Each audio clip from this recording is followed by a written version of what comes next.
So before I get started, I want to thank the number of people who have helped me out by donating to support the efforts of Militia Man and crew to bring quality content with an analysis to go with it.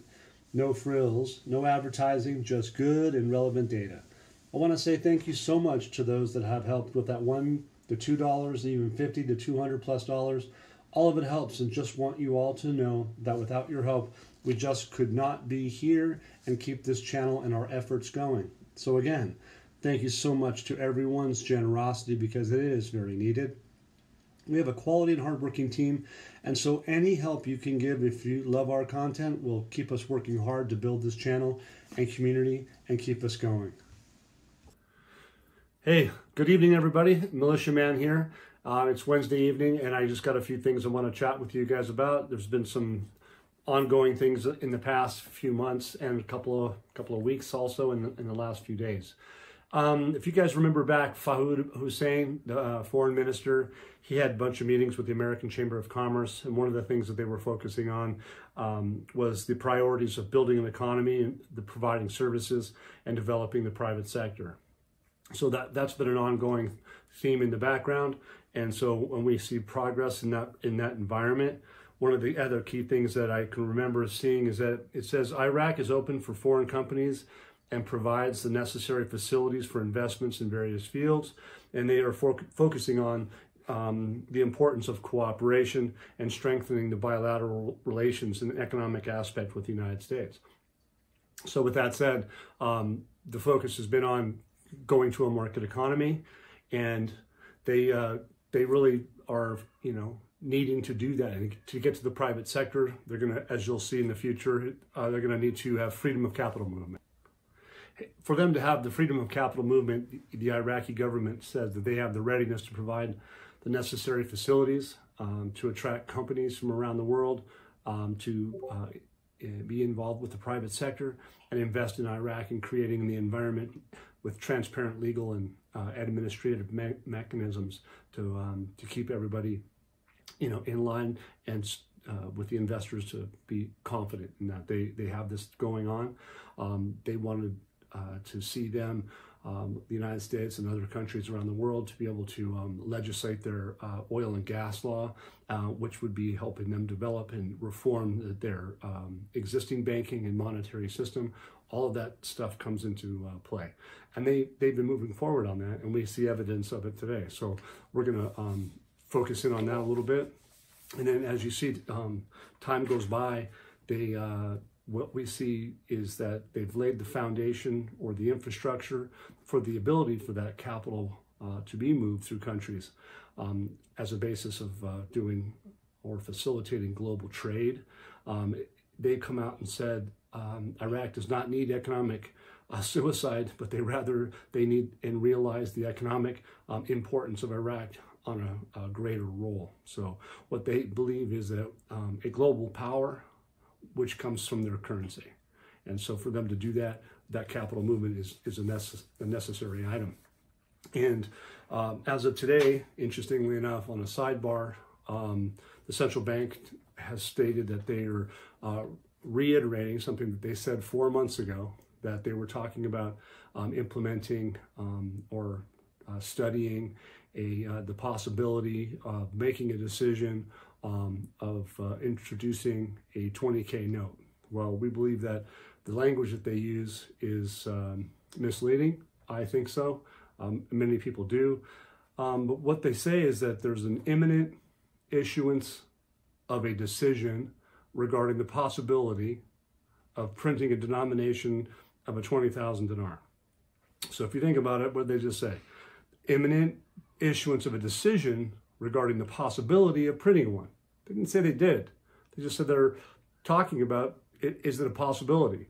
They never tell you 4 months ago whether it was, or today they don't tell you if it is. It says the central bank is continuous updating of all procedures, and in every step that it has launched and reviewed, to the extent of its response and impact on the market is measured, and it will go over its pros and cons, if any. But it says, though, the central bank is amending and updating currency notes in response to market requests and developments in limiting counterfeiting. That implies to me that they have ideas of making the newer currency secure and stable and free from counterfeiting, and it should be far more secure than in the past. And we believe that they already did that probably in 2018. And so when they go so far as to say Department of Issuance and the Treasury is working to study the possibility, so at this stage of the game, we're talking about 4 months. This happened in the 29th of November, and they did it again today on the same day, 4 months. It's pretty interesting. But what they're saying is that they're working to study the possibility of printing cash denominations of 20,000 dinars. And in the coming days, it will take a decision to print it or not print it. Well, let's back up. And the date I can show you here is 11/29, if you can see that. 11/29, 2022. See it? Okay.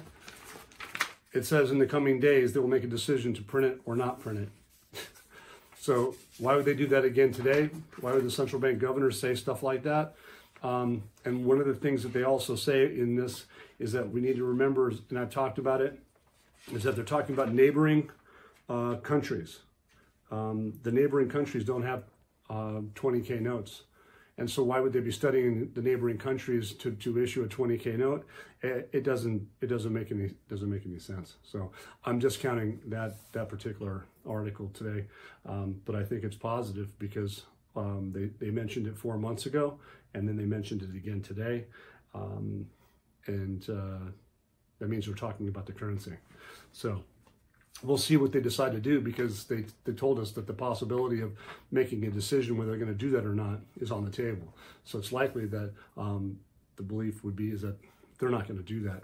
And maybe they'll come out and say something to the effect that we decided not to do that, but we're doing this instead. So we'll see how that goes.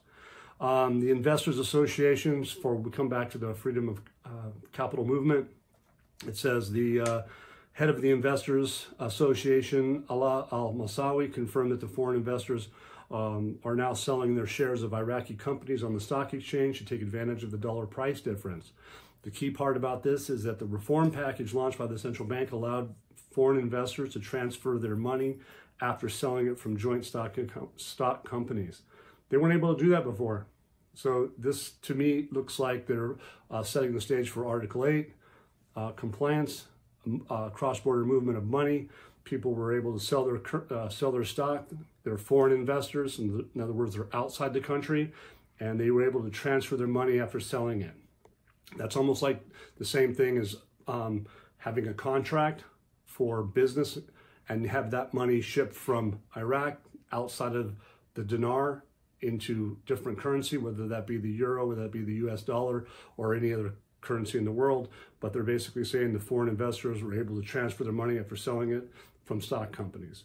To me, that's freedom of capital movement. And to all of us, and what we've been waiting for is amazing. It's massive. It says basically banks have established platforms for trading international companies after they were prohibited in the past.